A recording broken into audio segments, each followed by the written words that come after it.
वीरों और देशभक्तों के इस महान प्रदेश के प्रतिनिधि के तौर पर इस कार्यक्रम में आज आप सबके बीच आकर मुझे अपार गर्व हो रहा है। साथियों, कभी हमारे महान पूर्वजों ने अपने कठिन संघर्ष के बलबूते पराधीनता के घोर अंधेरे में देश की स्वाधीनता के सूर्य को खोजा और पाया था। इतने वर्षों बाद वह महान ज्योति कुछ मध्यम पड़ गई है। चारों ओर अन्याय का अंधकार बढ़ा है। हम सभी का संकल्प होना चाहिए कि हम इसके खिलाफ लड़ेंगे, न्याय की रोशनी हो जाएंगे। भाइयों और बहनों, हमारा देश पिछले 10 साल से एक ऐसी सरकार के हवाले हैं जिसने बेरोजगारी, महंगाई, आर्थिक संकट, असमानता और अत्याचार को बढ़ावा देने में कोई कसर नहीं छोड़ी है। इस मोदी सरकार ने जो किया है वह हमारे आपके सामने है। इसीलिए यह समय हताशा से भरा हुआ है, लेकिन जान लीजिए कि हताशा के साथ ही उम्मीद का भी जन्म होता है। मुझे पूरा यकीन है कि कांग्रेस के हमारे साथी न्याय के दीपक को अपने सीने की आग से जलाएंगे और हजार आंधियों में उसे संभाल कर आगे बढ़ेंगे, क्योंकि यह देश सिर्फ चंद लोगों की जागीर नहीं है। यह देश हम सबका है। इसे हमारे पुरखों ने अपने खून से सींचा है। इसकी हवाओं में हमारी माँ बहनों के पसीना का नमक है। यह देश हमारे बच्चों का आंगन है। इस देश के मासूम बच्चों से उनके हिस्से का न्याय छीना नहीं जा सकता। भाई और बहनों, देश के ऊपर हो जाने की बात सपने में भी नहीं सोची जा सकती। क्या कोई देश से बड़ा कोई हो सकता है? जो ऐसा सोचता है, देश की जनता, मेरी प्यारी बहनें, नौजवान, किसान, मजदूर, आदिवासी उसे सबक सिखा देते हैं।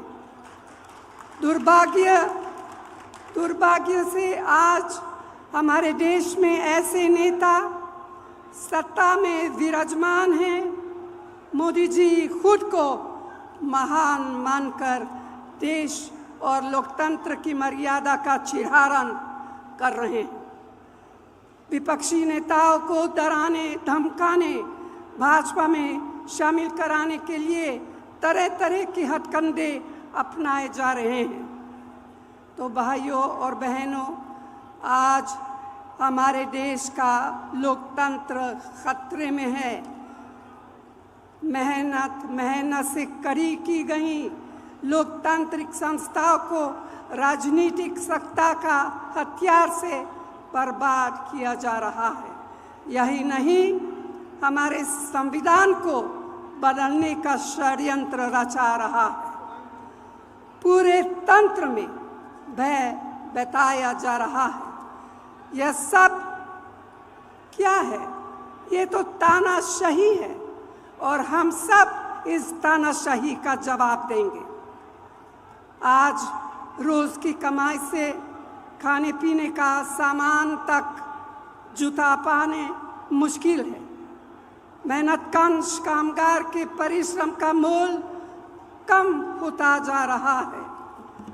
रसोई की महंगाई बार बार मेरी बहनों की अग्नि परीक्षा ले रही है। किसानों और मध्यम वर्गीय परिवारों के बच्चियां बेरोजगार हैं। गरीब जितना जोर लगा ले उसके पास शक्ति, सफलता और रोशनी पहुंच नहीं पा रही है। साथियों, आज देश महान जनता का आपकी जागरूकता का रास्ता देख रहा है। इसीलिए भारतीय राष्ट्रीय कांग्रेस ने अपने न्याय घोषणा पत्र को 5 हिस्सों में बांटा है, जिसका लोकार्पण अभी अभी हुआ और जिसके बारे में प्रियंका ने विस्तार से आपको बताया है। तो भाइयों और बहनों, मुझे पूरा विश्वास है कि कांग्रेस के बहादुर और मेहनती साथी अपने फर्ज निभाते हुए इसके एक एक संकल्प को, एक एक गारंटी को देश के कोने कोने तक पहुंचाने में कोई कोर कसर नहीं छोड़ेंगे। आप सबको यहाँ आने के लिए दिल से बहुत बहुत धन्यवाद। जय हिंद। और जो हमारी 5 न्याय गारंटी है और उसके तहत 25 गारंटी हमने आपको करके देने का वायदा कर रहे हैं। अगर हमारी सरकार आई, निश्चित रूप से हम सभी गारंटी को अमल में लाएंगे।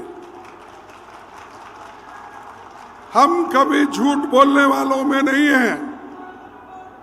जैसा कि मोदी झूठ बोलते हैं और हर जगह जाते हैं, कुछ ना कुछ नया झूठ बोल के आते हैं। उन्होंने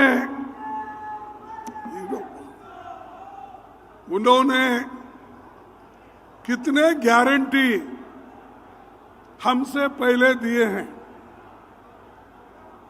कौन सा गारंटी उन्होंने लोगों को दिया है, लोगों तक पहुंचा है? मैं आप सबसे पूछना चाहता हूं। पहला तो बहुत बड़ा गारंटी युवाओं को दिया। कौन सी गारंटी? युवाओं को कहा, मैं हर साल 2-2 करोड़ नौकरियां दूंगा।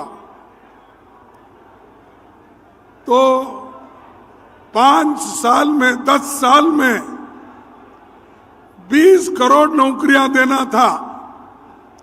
मैं पूछता हूं, क्या वो 20 करोड़ नौकरियां देश के युवाओं को मिला है?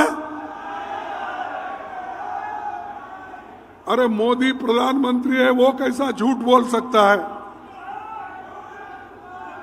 आपको नौकरी मिली है इसलिए आप झूठ बोल रहे हैं। नहीं मिला तो मोदी झूठ है, क्या कांग्रेस पार्टी झूठ है? मोदी झूठ है। और दूसरी चीज, मोदी ने ये कहा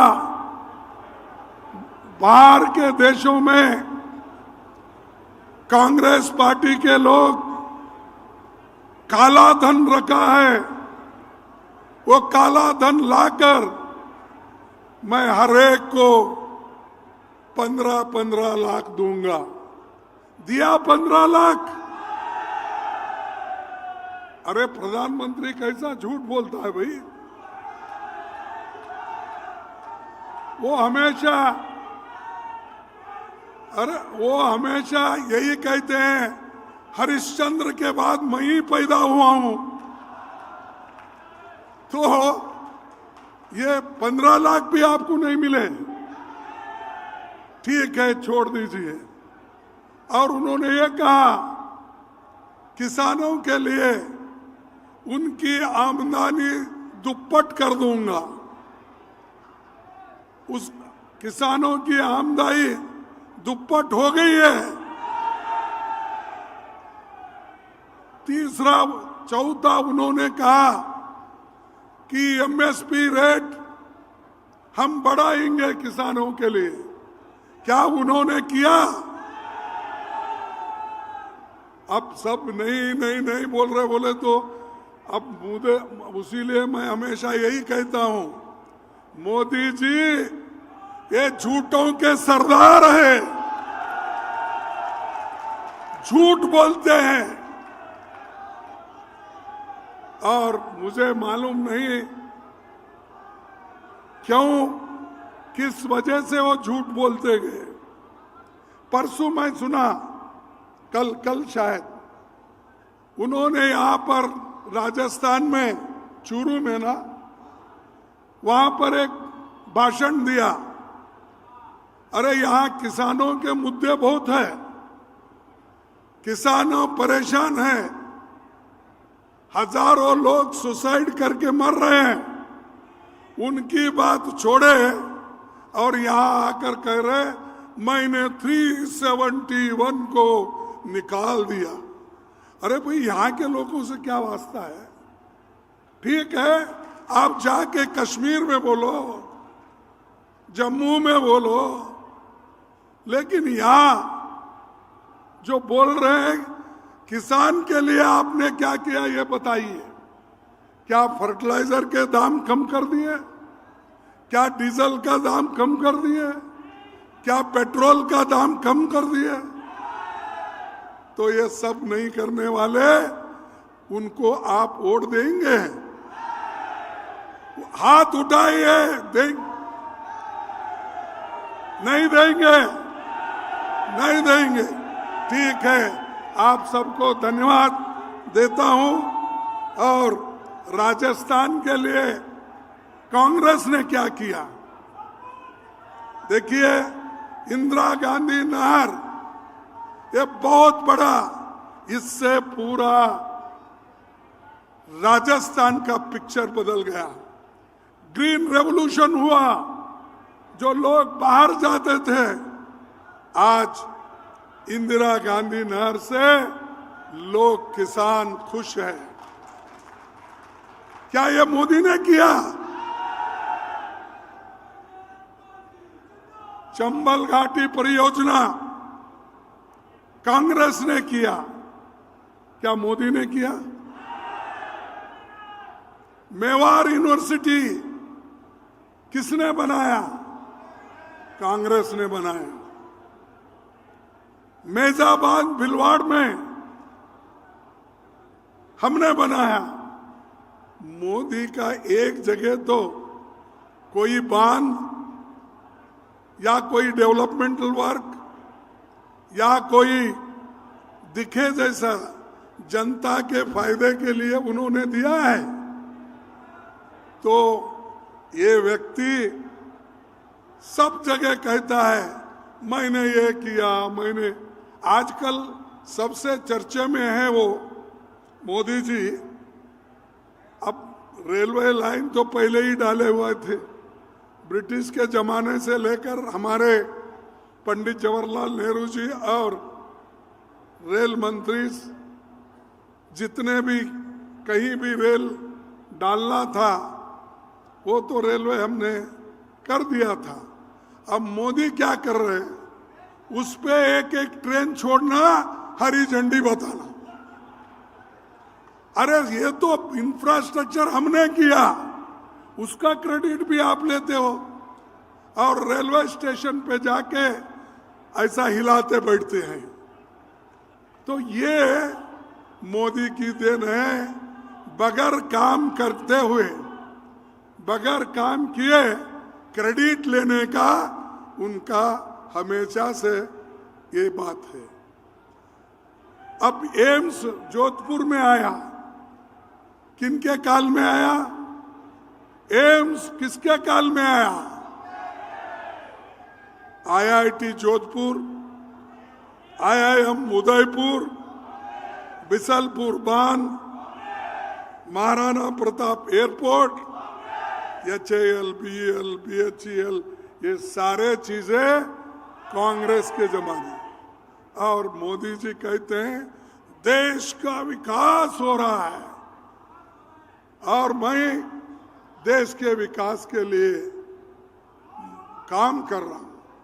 और इस बार नया सॉन्ग लाए हैं, नया ड्रामा कर रहे हैं।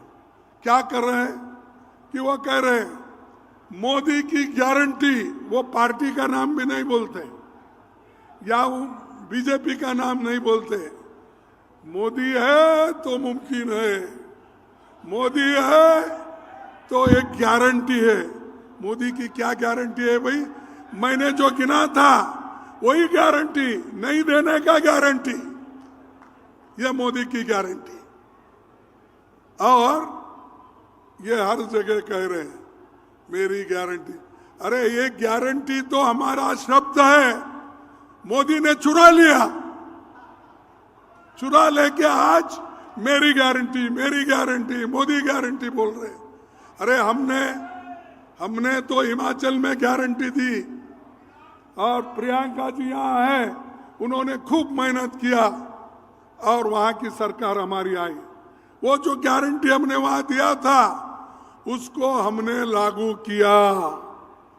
कर्नाटक में हमने 6 गारंटी दी थी, हम उसको लागू किया। तेलंगाना में हम गारंटी दी थी, वो 6 गारंटी हमने लागू किया। तुम्हारी कौन सी गारंटी है भाई? झूठ बोलने के अलावा कोई गारंटी ही नहीं है।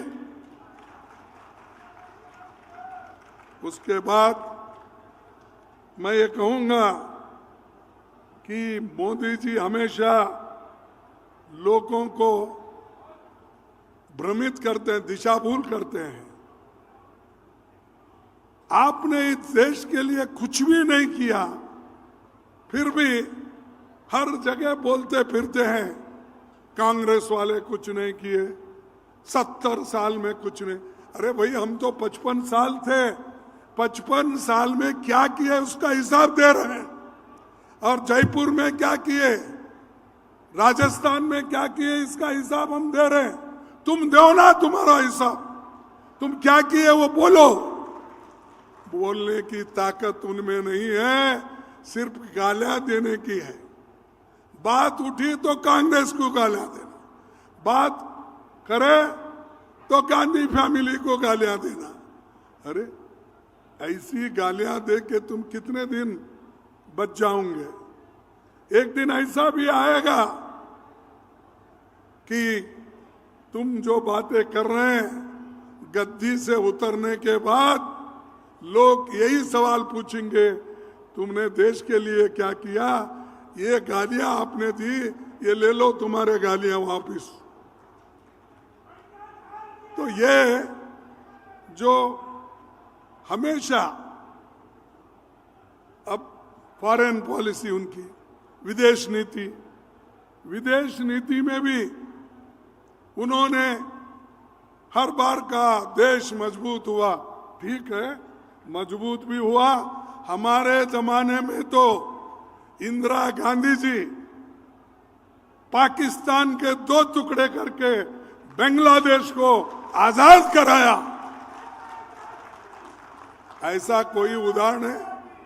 अरे यहाँ चाइना वाले आके आहिस्ता आहिस्ता कब्जा कर रहे हैं, घर बन रहे हैं, विलेज के नाम बदल रहे हैं, टाउन के नाम बदल रहे हैं, और उसके बारे में आप जिक्र नहीं करते।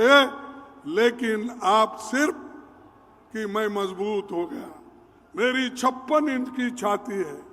भाई तुम्हारी 56 इंच की छाती तुम्हारे पास रख लो, और तुम्हारी 56 इंच है, 55 इंच है, 54 इंच है, क्या है?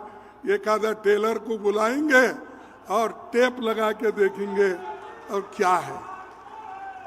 तो ये जो मोदी जी ये लोगों को कुछ नहीं किए, इसीलिए आज हमने 5 गारंटी और 20 उसके तहत 25 गारंटी हम दे रहे हैं, सबके लिए, युवाओं के लिए दे रहे हैं, महिलाओं के लिए दे रहे हैं, किसानों के लिए दे रहे हैं और हमारे दूसरे कारागार के लिए दे रहे हैं, श्रमिक को दे रहे हैं। ये सब 5 गारंटी हम इसलिए दे रहे हैं कि उनका जीवन सुगम हो, लेकिन इसके बारे में मोदी कभी बात नहीं करते। जो बात आपके तरफ से पार्लियामेंट में करता है, राज्यसभा में करता है, उनको सब बाहर डालते हैं। हम जब यहाँ पर सेशन चल रहा था, दिल्ली की लास्ट सेशन में, इन्होंने सैकड़ों लोगों को बाहर निकाला और बाहर निकालकर सदन चलाया। ये कौन सी डेमोक्रेसी है? हमको बाहर डाल के अगर आप सदन चलाते हो तो आप कौन से डेमोक्रेसी में है? इसीलिए ये लड़ाई सिर्फ न्याय की नहीं है, या ये लड़ाई सिर्फ आपको कुछ देने की बात नहीं है। सबसे बड़ा ये जो लड़ाई है, डेमोक्रेसी को बचाना और लोकतंत्र को बचाना और उसी तरह देश के संविधान को बचाना।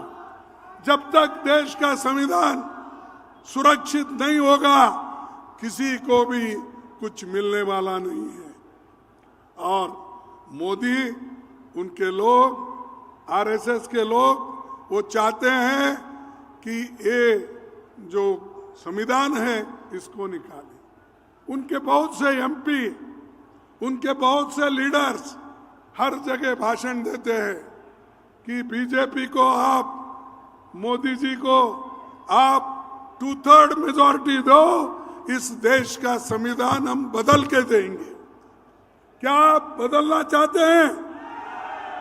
तो इसलिए लड़ना पड़ेगा, आपको लड़ना पड़ेगा अपने हकूक के हिफाजत के लिए, दूसरों के लिए नहीं। डेमोक्रेसी बचाने के लिए आपको लड़ना पड़ेगा। और जो गरीब है, पिछड़े हैं, दलित है, आपके लिए जो कुछ मिला है आजादी के बाद मिला है। जवाहरलाल नेहरू जी के नेतृत्व में डॉक्टर बाबा साहब अम्बेडकर ने जो ड्राफ्टिंग कमेटी के चेयरमैन होकर जो कुछ इस मुल्क के गरीबों के लिए दिया है, किसानों के लिए दिया है, युवाओं के लिए दिया है, महिलाओं के लिए जो दिया है, उसको बचाना है।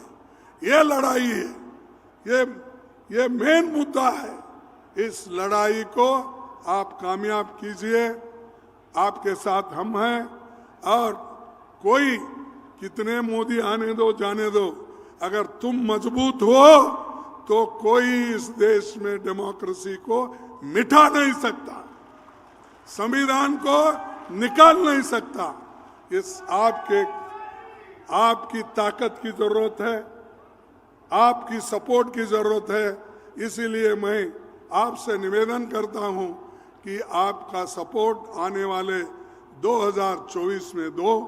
और एक तरफ हमारी गारंटी आपके पास है, दूसरी तरफ सबसे बड़ा मुद्दा डेमोक्रेसी और कॉन्स्टिट्यूशन को बचाने का है। इतना कहते हुए मैं अपने 4 शब्दों को समाप्त करता हूं। जय हिंद, जय कांग्रेस। जय हिंद, जय हिंद। अरे जोर से बोलो, यहां से दिल्ली तक आवाज जाना चाहिए। मोदी अगर सो भी गए हैं तो उठना चाहिए। क्या गड़बड़ हो रहा? जय हिंद, जय हिंद, जय हिंद, जय कांग्रेस, जय कांग्रेस, जय कांग्रेस। आप सभी को धन्यवाद, नमस्कार। आज ये मौका है कि हम अपनी पार्टी का घोषणा पत्र आपके सामने रख रहे हैं। आपने देखा होगा कल एक सभा हुई थी दिल्ली में और ये घोषणा पत्र देश के सामने रखा गया। इसे हमने न्याय पत्र का नाम दिया है ताकि ये स्पष्ट हो कि ये एक सिर्फ घोषणाओं की एक सूची नहीं है जिन्हें हम चुनाव के बाद भूल जाएंगे।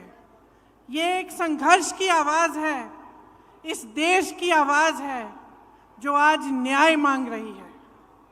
और इसका मतलब क्या है? देखिए, आज की परिस्थितियां क्या है आप मुझसे अच्छी तरह जानते हैं। बेरोजगारी चरम पे है। 45 सालों में इतनी बेरोजगारी नहीं रही जितनी आज है। आपने 10 सालों से मोदी जी की सरकार देखी, भाजपा की सरकार देखी, और अगर आप एक दूसरे से पूछते हैं, अड़ोस पड़ोस के घरों में जाते हैं, अपने घरों में खुद झांक के देखते हैं, तो क्या पता चलता है क्या किया इन्होंने बेरोजगारी को हटाने के लिए? बड़े बड़े वादे किए थे, बड़ी बड़ी घोषणाएं की थी, एक भी पूरा नहीं किया। आज बेरोजगारी बहुत ज्यादा है और इन्होंने क्या किया? अग्निवीर जैसी स्कीम लाई जिससे वो बच्चे, वो नौजवान जो मेहनत करके रोज रोज वर्जिश करके टेस्ट लेते हैं सेना में जाने के लिए, उनकी आशाएं टूट गई। पेपर लीक हो रहे हैं हर प्रदेश में। जहां देखिए नौजवान मुश्किल से पढ़ाई कर रहा है, माता पिता कमाकर उसको मुश्किल से लोन लेके कैसे भी उसकी पढ़ाई करा रहे हैं, उसके ट्यूशन करा रहे हैं, पेपर लीक हो जाता है, नौकरी नहीं मिलती। ये परिस्थितियां हैं। आज महंगाई की ये परिस्थिति है कि ठीक है, चुनाव आने लगा तो 2 महीने पहले इन्होंने गैस सिलेंडर का दाम कम कर लिया, लेकिन इतने सालों से क्या दाम था? इतने सालों से आप क्या देख रहे हैं? आपका अनुभव क्या है? मेरी बहनें जानती हैं, त्योहार आता है घबराहट होती है कि कैसे खर्चा करेंगे, लिपाई पुताई कैसे कराएंगे, त्योहार के लिए नए कपड़े कैसे खरीदेंगे, दुकान जाएंगे क्या खरीद पाएंगे। ये परिस्थितियां हैं। किसानों की क्या परिस्थिति है? किसान सड़क पर आंदोलन करता है, प्रधानमंत्री जी उनकी सुनवाई ही नहीं करते। जीएसटी से मारा जा रहा है, हर चीज पे जीएसटी लगी जा रही है। पेट्रोल डीजल के दाम आसमान छू रहे हैं और किसान अपनी मेहनत से अपने बच्चों को पढ़ाता है, लिखाता है, कोशिश करता है, पूरी अपना पसीना बहाता है, अपने बेटे को सेना में भेजना चाहता है, वहाँ पे भी रुकावट, कमाई में भी रुकावट, महंगाई बढ़ती जा रही है, बेरोजगारी बढ़ती जा रही है। और एक अनोखी बात है, आपने देखा होगा पिछले 5 सालों में क्या इन चीज़ों की, ये जो परिस्थितियां हैं आपके, ये जो संघर्ष हैं, क्या इनके बारे में आपको टीवी पे कुछ दिखता है? क्या मीडिया में दिखता है? क्या अखबारों में पढ़ने को मिलता है कि भाजपा की सरकार आते ही राजस्थान में चिरंजीवी स्कीम बंद हो गई, कि 25 लाख की आपको बीमा मिल रही थी स्वास्थ्य के लिए, कांग्रेस पार्टी दे रही थी, और आज 5 लाख हो गया है? क्या ये चीजें आपको पढ़ने को मिलती हैं? क्या इसके बारे में आपको जानकारी मिलती है? तो परिस्थितियां इतनी खराब हैं देश में, जो गरीब है उसके लिए कोई सुनवाई नहीं, उसके लिए कोई आगे का रास्ता ही नहीं है। बड़े बड़े उद्योगपति हैं, आपने खुद देखा किस तरह से महलों में रह रहे हैं, उनकी शादियां किस तरह से होती हैं, और देश की जितनी भी संपत्ति है उनको सौंपी जाती है। उनके हजारों करोड़ के जो लोन है वो माफ हो जाते हैं। किसान के 10,000 के लोन के लिए किसान आत्महत्या करता है। ये परिस्थितियां हैं आज, लेकिन आपको जानकारी नहीं मिलती। आप टीवी देखते हैं तो अच्छी अच्छी चीज़ें दिखती हैं, सिर्फ होर्डिंग देखते हैं तो बड़ी बड़ी अच्छी अच्छी चीज़ें दिखती हैं, क्योंकि सबसे भीषण जो प्रहार है आज वो आपकी जागरूकता पर हो रहा है, जनता की जागरूकता पर हो रहा है आक्रमण। चाहे वो मीडिया की तरफ से हो, टीवी की तरफ से हो, भाजपा की पूरी जो मशीनरी है उसकी तरफ से हो। तो जानकारी आपको मिल नहीं रही है सही। जनता सोच रही है कि किसी का तो भला किया होगा, अच्छा अच्छा दिख रहा है, इश्तिहार टीवी पे दिख रहा है सब कुछ, तो किसी का तो भला हुआ होगा, इसीलिए ये सब हो रहा है। लेकिन असलियत क्या है, इसको पहचानने का अब समय आ गया है। आपको सिर्फ ये सुनाई देता है 400 पार, आपको सिर्फ ये सुनाई देता है कि मोदी जी कहाँ भ्रमण कर रहे हैं, कभी आसमान में, हवा में, हवाई जहाज में उड़ रहे हैं, कभी समुंदर के अंदर जाके नीचे, पानी के नीचे हैं। तो यही दिख रहा है आपको, लेकिन आपको ये नहीं दिख रहा कि आज इस देश की असली परिस्थितियां क्या है। ये सिर्फ आपको अपने जीवन में दिख रहा है, अपने अनुभव में दिख रहा है, सिर्फ आपके संघर्ष आप पहचान रहे हैं, इस देश की सरकार इसको पहचान नहीं रहे हैं। आप जानते हैं कि 10 सालों में जहां जहां आपको तकलीफ हुई वहां कोई आपकी मदद करने के लिए नहीं आया। जितनी भी स्कीमें हैं बड़े बड़े उद्योगपतियों के लिए बनी हैं, ये कहते हैं आपको 5 किलो राशन देंगे लेकिन आपको रोजगार नहीं देंगे, आपके बच्चों को अपने पैरों पे खड़े होने का मौका नहीं देंगे। तो आपको अब जो समय आ गया है कि आपको जागरूक बनना है, यह आप बहुत अच्छी तरह से समझ लीजिए। जब हम न्याय की बात करते हैं, हम ये कह रहे हैं, ये पहचान कर कह रहे हैं कि आपके जीवन में अन्याय हो रहा है, चाहे वो गरीब हो उसकी सुनवाई नहीं है, चाहे कमजोर हो उसकी सुनवाई नहीं है, मजदूर की सुनवाई नहीं है, आज स्त्री की सुनवाई नहीं है, उसकी कहानी कोई नहीं सुनाता, आपको कहीं नहीं दिखेगा मीडिया में, टीवी में। और भाजपा के नेता आपसे ये बातें नहीं करेंगे। चाहे ड्राइवर हो, ऑटो का ड्राइवर हो, चाहे माली हो, चाहे बढ़ई हो, चाहे हस्तकला में कोई काम कर रहा हो, इनकी कहानियां आप सुनते नहीं हैं। इसीलिए हमने अपने जो न्याय पत्र में लिखा है वो इन्हीं की कहानियों के तहत, इन्हीं के अनुभव पर लिखा है। आपकी ही आवाज है इस घोषणा पत्र में, इस न्याय पत्र में। भाजपा के नेता मोदी जी एक खोखले संसार, एक खोखली दुनिया में रह रहे हैं, गाजे बाजे में, शोहरत में। आपको सिर्फ अच्छा अच्छा दिखता है, बड़ी बड़ी इवेंट बाजी दिखती है, सच्चाई छुपाने के लिए है ये। और जितने भी प्रयास हैं वो सिर्फ सच्चाई छुपाने के लिए हैं। आज पूरे विपक्ष पर हमला है, 2 मुख्यमंत्री जेल में हैं, कहते हैं भ्रष्टाचार पर वार है, लेकिन सब भ्रष्टाचारी अपनी पार्टी में इकट्ठा कर रहे हैं।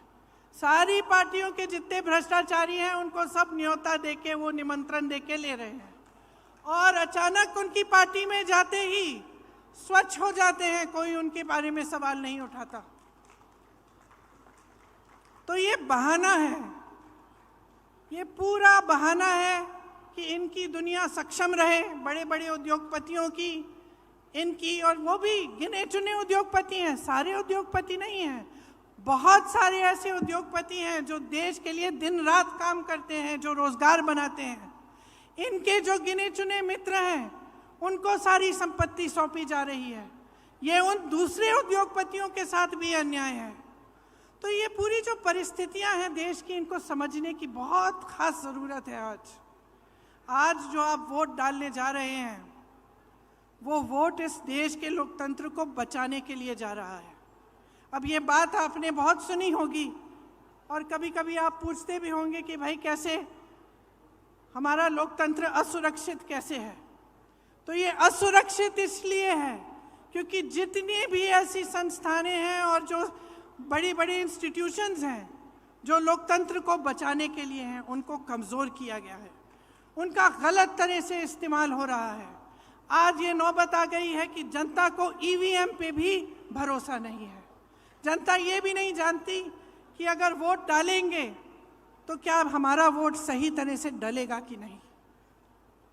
तो इन परिस्थितियों के बीच जो हमारा न्याय पत्र है, इसमें हमने कुछ ऐसी घोषणाएं की हैं जो हम चाहते हैं कि जब हमारी सरकार आएगी हम आपके लिए करके दिखाएंगे। इसका प्रमाण ये है कि हमने प्रदेशों में करके दिखाया है।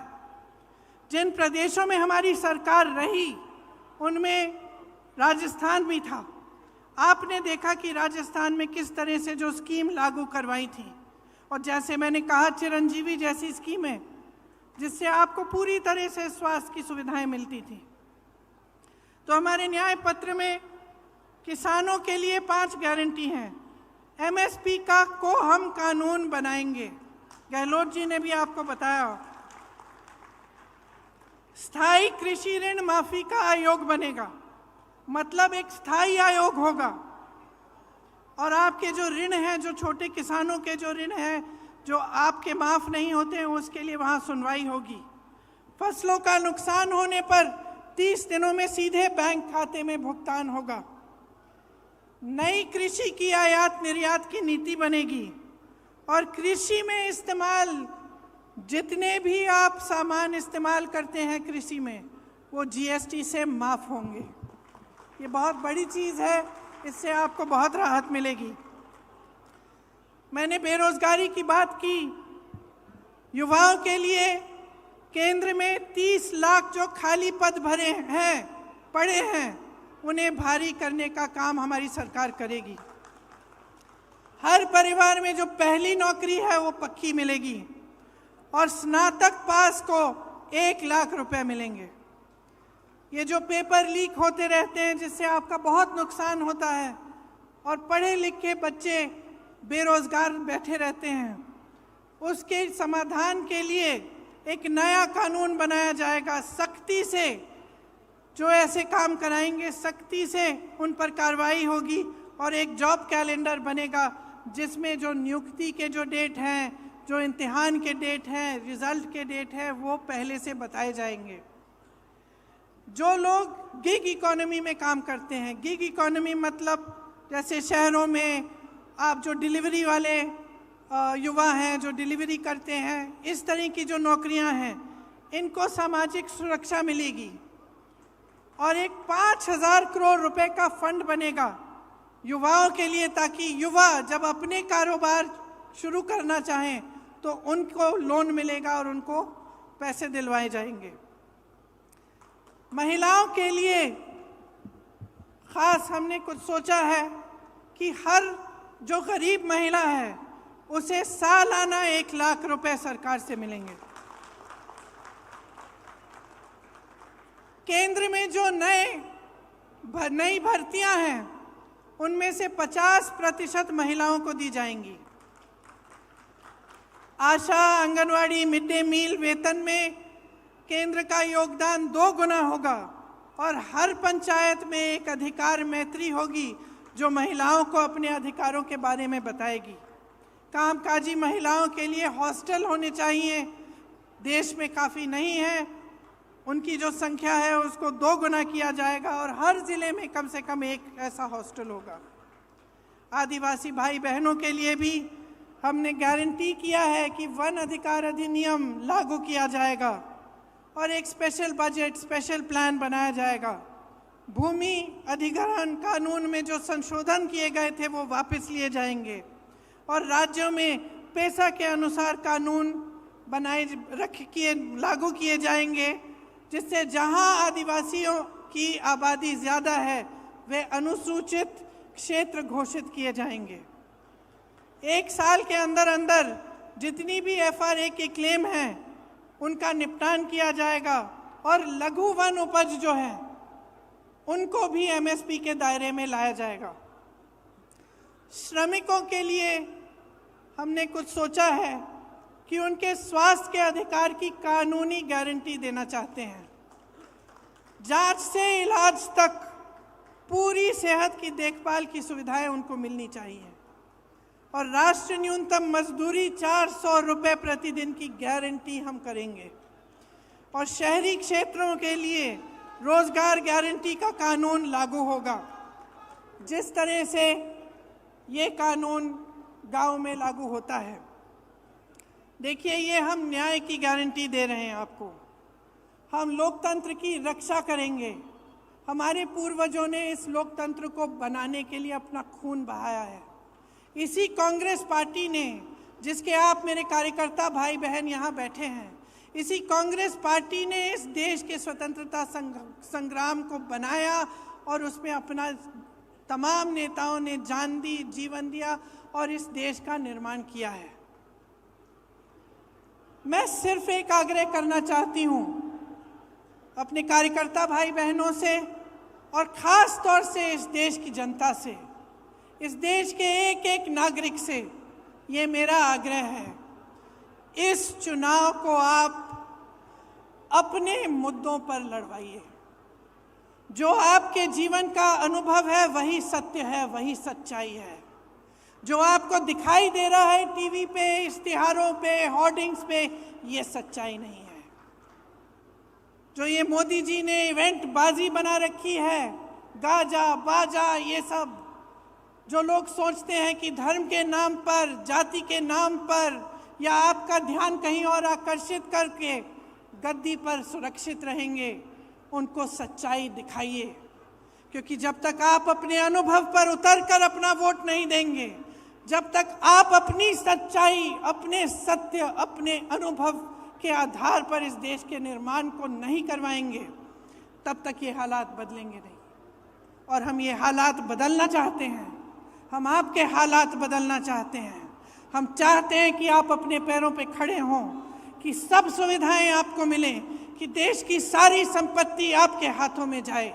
इसीलिए ये चुनाव आपका चुनाव होना चाहिए। ये चुनाव इस देश के लिए होना चाहिए, इस देश की धरती के लिए, इस देश की मिट्टी के लिए, इस देश के लोकतंत्र के लिए, इस देश के संविधान को बचाने के लिए।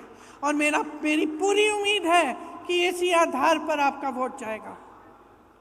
तो आप सबको बहुत बहुत धन्यवाद। कुछ लंबा मैं बोली, अध्यक्ष जी को भी बोलना है। आपने बहुत ध्यान से मेरी बातों को सुना है, इसके लिए बहुत बहुत धन्यवाद। मेरे साथ एक बार बोलिए, जय हिंद। सबसे पहले मैं अपनी ओर से, आप सबकी ओर से खड़गे साहब का, सोनिया जी का, प्रियंका जी का हार्दिक स्वागत करता हूँ। मुझे खुशी है कि सोनिया जी के राजस्थान से राज्यसभा सदस्य बनने के बाद में पहला अवसर आया है जब वो हमारे बीच पधारी हैं। इस बात की हमें अत्यंत खुशी है। मैं उनका हृदय की गहराइयों से बधाई देता हूँ। मुझे खुशी है कि आपने जयपुर चुना मैनिफेस्टो लॉन्च करने के लिए। और मैं आपको इस मौके पर, मुबारक मौके पर कहना चाहूँगा, जैसे आप सब जानते हैं 25 साल पहले जब सोनिया गांधी जी ने, जब मैं प्रदेश कांग्रेस अध्यक्ष था, तब मौका दिया सीएम बनने का पहली बार। उस वक्त मैंने एक परंपरा डाली थी, कांग्रेस का मैनिफेस्टो जो आता है चुनाव के बाद में उसको भूल जाते हैं, कोई याद नहीं करता है। मैंने नई परंपरा शुरू करी। पहली कैबिनेट मीटिंग के अंदर मैंने मैनिफेस्टो को रखा, चीफ सेक्रेटरी को कहा, क्योंकि हम वादा करके आए इस मैनिफेस्टो के आधार पर, ये हमारा सरकारी डॉक्यूमेंट की तरह होगा और तमाम सरकारी स्कीमें, मैनिफेस्टो में जो वादे किए हम जनता से, उसको सामने रख करके आपको पूरा करना है। एक नई शुरुआत हुई थी। जिला कलेक्टर, कमिश्नर, आपके सेक्रेटरी, तमाम लोगों के ब्रीफ केस के अंदर मैनिफेस्टो पहुंच गया। वो दिन याद है मुझे। वही परंपरा हमने दूसरी बार सीएम बना में तब रखी, तीसरी बार रखी। इस बार 90% मैनिफेस्टो हमने पूरा किया। मुझे खुशी है हमारी मैनिफेस्टो और हमारी जो योजनाएं थी उसमें खड़गे साहब ने, सोनिया जी ने, राहुल गांधी जी ने अब जो नया मैनिफेस्टो बनाया है वो एक प्रकार से इतिहास बन जाएगा देश के अंदर, ऐतिहासिक डॉक्यूमेंट बन जाएगा। इतना शानदार न्याय, इतनी शानदार गारंटी दी गई है। उसमें हमारे शहरी रोजगार की बात हो, गिग वर्कर एक्ट की बात हो, या राइट टू हेल्थ की बात हो, चिरंजीवी योजना की बात हो, 3 योजना हमारी रखी गई है उसके कांग्रेस के मैनिफेस्टो के अंदर राष्ट्रीय स्तर पर। इस बात की मुझे बहुत खुशी है। और मैं कहना चाहूँगा खड़गे साहब, आपकी टीम ने जो मैनिफेस्टो में थे जिन्होंने मैनिफेस्टो बनाया है। राहुल गांधी जी की जो यात्रा थी, भारत जोड़ो यात्रा और भारत जोड़ो न्याय यात्रा, उसके अंदर जो हजारों लाखों लोगों से मिलना हुआ, इंटरेक्शन हुआ, गरीबों से, दलितों से, युवाओं से, छात्रों से, महिलाओं से, इस देश की जनता से, उसके आधार पर आप लोगों ने मैनिफेस्टो तैयार करवाया गया है। उसके आधार पर आपने राइट टू सोशल सिक्योरिटी दुनिया भर के मुल्कों में है। अब आपने शुरुआत कर दी है इस देश के अंदर भी हर परिवार को सोशल सिक्योरिटी मिले। इतना बड़ा काम आपने किया है। तो मैं उम्मीद करता हूं कि ये मैनिफेस्टो, हम सब यहाँ बैठे हुए हैं, हम एक संकल्प लेके जाएं, मैनिफेस्टो की भावना को, मैनिफेस्टो में लिखे हुए बिंदुओं को, आप जो ब्लॉक अध्यक्ष हैं, जिला अध्यक्ष हैं, मंडल अध्यक्ष हैं, वो भी, और हमारे विधायकगण भी, तमाम नेता लोग अपने अपने नाम से छपाओ और गांव-गांव, घर-घर में पहुंचाओ। चुनाव का कैंपेन भी हो जाएगा। मैनिफेस्टो का एक एक पॉइंट बहुत बेहतर लगता है किसानों के लिए, मजदूरों के लिए, युवाओं के लिए, महिलाओं के लिए। आप पढ़ेंगे तो आपको लगेगा, आपको गर्व महसूस होगा, हम उस पार्टी के सिपाही हैं जिस पार्टी का त्याग, बलिदान, कुर्बानी का लंबा इतिहास आज़ादी के पहले का भी है। और महात्मा गांधी के सानिध्य में पंडित नेहरू, सरदार पटेल, मौलाना आज़ाद और डॉक्टर अम्बेडकर संविधान, जिसके लिए हम कहते हैं कि आज लोकतंत्र खतरे में है, संविधान की धज्जियां उड़ रही है, ईडी, इनकम टैक्स, सीबीआई के पीछे छिप करके ये लोग शासन कर रहे हैं। इन सब की पोल खोलने का वक्त आ गया है।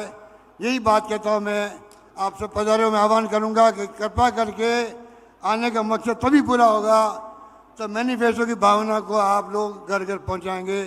धन्यवाद। जय हिंद। धन्यवाद। आज परम आदरणीय सोनिया गांधी जी, खड़गे साहब और प्रियंका जी जयपुर आए हैं, राजस्थान आए हैं।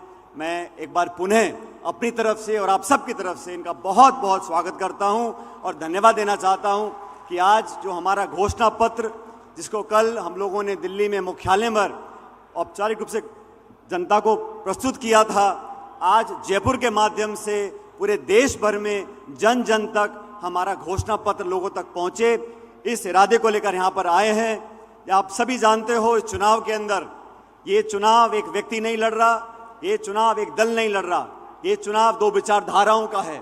और 10 साल से इस देश में जो वातावरण बना है, 10 साल से केंद्र की सरकार ने जानबूझकर तमाम हमारी संवैधानिक संस्थाओं को नीतिगत तरीके से कमजोर करने का जो काम किया है, ये इस बात का चुनाव है कि 10 साल से जनता के साथ वादा खिलाफी हुई है। मैं धन्यवाद देना चाहता हूं खड़गे साहब का। छत्तीसगढ़ में राहुल गांधी जी और खड़गे साहब ने पहली बार ये घोषणा करी कि कांग्रेस पार्टी और इंडिया अलायंस की सरकार बनेगी तो हम किसानों को एमएसपी की लीगल गारंटी देंगे, किसानों को एक कानूनी अधिकार मिलेगा, न्यूनतम समर्थन मूल्य का वादा करेंगे। हमारे जो घोषणा पत्र है, महिला, नौजवान, श्रमिक, हर वर्ग को साधने का काम हम लोगों ने किया है। ये चुनाव देश के लिए निर्णायक चुनाव है। आने वाले दिनों में प्रियंका जी, राहुल जी, खड़गे साहब तमाम राजस्थान के अलग अलग क्षेत्रों में जाएंगे, प्रचार करेंगे। लेकिन मैं आप सब लोगों से आह्वान करना चाहता हूं, कांग्रेस कार्यकर्ता के नाते हमारी जिम्मेदारी बनती है कि हमारी सोच, हमारी विचारधारा, हमारा घोषणा पत्र जन जन तक पहुंचे। जब तक हमें काम नहीं करेंगे और चुनाव बूथ पे नहीं लड़ेंगे, तब तक हम अच्छी तरह कामयाब नहीं हो सकेंगे। विधानसभा चुनावों में थोड़ी कमी रह गई, हम सरकार नहीं बना पाए, लेकिन दोबारा मौका हम लोगों को मिला है। राजस्थान से अधिकांश सीटों पर कांग्रेस पार्टी जीतेगी तो पूरे देश में संदेश जाएगा। और 2004 में भाजपा ने घमंड और अहंकार में प्रचार किया था इंडिया शाइनिंग का, आज 20 साल बाद वही होगा जब सोनिया जी के नेतृत्व में 2004 में कांग्रेस की सरकार बनी थी। 24 में भी पलटफेर होगा, एनडीए हारेगी, इंडिया जीतेगी और हमारी सरकार बनेगी। मैं आप सब लोगों का बहुत बहुत धन्यवाद करता हूं और उम्मीद करता हूं आने वाले चुनाव प्रचार में हम दमखम के साथ हमारे तमाम 25 के 25 लोकसभा प्रत्याशियों को जिताने का काम करें। आप लोगों का बहुत बहुत धन्यवाद। जय हिंद। राम राम साहब। सबसे पहले मैं आदरणीय खड़गे साहब का, मैडम सोनिया गांधी जी का, प्रियंका गांधी जी का ये जो हमारा न्याय पत्र 2024 जो कल लॉन्च किया है, उसको लेकर के जो आज जयपुर में, राजस्थान में हमें यहाँ पर सभा करने का जो मौका दिया, इसके लिए मैं आपका हार्दिक स्वागत करता हूँ, बहुत बहुत अभिनंदन करता हूँ। आदरणीय खड़गे साहब, हमारे देश के प्रधानमंत्री जी ने 10 साल तक देश में झूठ बोल के जुमलों की सरकार दी, तानाशाह सरकार दी, किसानों का शोषण किया, 3 काले कानून दिए और 22 महीने पहले इन किसानों से जो वादा लिखित में किया था, जब उसको मनवाने के लिए जब वापस दिल्ली जाने लगे हमारे किसान भाई, तो उनको रोड पे रोक दिया गया, दिल्ली नहीं जाने दिया गया। यही देश के प्रधानमंत्री 700 किसान शहीद हो गए, लेकिन 3 काले कानून लाद करके किसानों के साथ में अत्याचार कर रहे हैं। कल देश के प्रधानमंत्री हमारे शेखावाटी में, चूरू जिले में आए और वहां पर आकर के जो किसानों का जिला है, शहीदों का जिला है, सैनिकों का जिला है, युवाओं का जिला है, वहां पर आकर के युवाओं को रोजगार देने की बात नहीं कर रहे हैं। यहां पर किसानों की जो अग्निवीर योजना 4 साल की अस्थायी सेना की नौकरी को स्थायी करने की बात नहीं कर रहे हैं, किसान के ऋण माफी की बात नहीं कर रहे हैं, किसान के एमएसपी की बात नहीं कर रहे हैं, और केवल मात्र बात कर रहे हैं कि हमने 370 जम्मू कश्मीर में उठा दिया। मैं पूछना चाहता हूं भाइयों, क्या देश के प्रधानमंत्री जी ने हमसे एमएसपी का, कर्ज माफी का, किसान की आमदनी दुगुनी करने का वादा नहीं किया था क्या? आज देश के प्रधानमंत्री अजमेर जिले में आए हैं। मैं पूछना चाहता हूं देश के प्रधानमंत्री जी को कि आपने अजमेर में कहा था कि 13 जिलों की ईआरसीपी मैं जल्दी राष्ट्रीय परियोजना घोषित कर दूंगा। आज 5 साल के बाद में भी वो ईआरसीपी राष्ट्रीय परियोजना नहीं हुई है। यहां पर एक इस प्रकार से पर्ची से बनी हुई सरकार थोप दी, और उस सरकार के बनाने से पहले देश के प्रधानमंत्री ने यह कहा था कि हरियाणा का और राजस्थान का पेट्रोल का भाव बराबर कर दूंगा। आज भी 4 महीने बाद में भी 10 रुपए का अंतर प्रति लीटर यहां पर हरियाणा और राजस्थान में है। देश के प्रधानमंत्री जी से हम पूछना चाहते हैं, यहाँ के मुख्यमंत्री जी से पूछना चाहते हैं कि मुख्यमंत्री जी भ्रमित करते हुए घूम रहे हैं, भ्रमण कर रहे हैं और कह रहे हैं कि अपराध कर दिया था कांग्रेस के समय में, आज हम अपराध मुक्त कर रहे हैं। मुख्यमंत्री जी, इस मंच के माध्यम से पूछना चाहता हूं, तुम्हारे सीएमओ में, सीएमआर में रहने वाले सीआई के बेटे ने हत्या कर दी और आपने मुकदमा तक दर्ज नहीं किया। यह हम लोग पूछना चाहते हैं। अपराध बढ़ रहे हैं, माता बहनों की इज्जत लूटी जा रही है, इनको कोई परवाह नहीं है। ये देश के असली मुद्दों से ध्यान हटकाने का काम कर रहे हैं। इसलिए भाइयों, किसान भाइयों, ये मौका है, ये हमारा न्याय पत्र आदरणीय राहुल गांधी जी, खड़गे साहब, सोनिया गांधी जी, प्रियंका गांधी जी एक गारंटी के रूप में हमारे सामने लेकर के आए हैं। इसको गांव-गांव, ढाणी-ढाणी पहुंचाना है, कांग्रेस को जिताना है। मैं आपसे अपील करना चाहता हूं कि इस बार राजस्थान का किसान, नौजवान, मातृशक्ति, 36 कौम के लोग राजस्थान में ऐसा गुल खिलाएंगे, ऐसा गुल खिलाएंगे कि दिल्ली में मोदी सरकार का मोरिया बोलेगा। यह मैं निवेदन करना चाहता हूं। आप सबका पधारे, बहुत बहुत धन्यवाद। जय हिंद, जय भारत।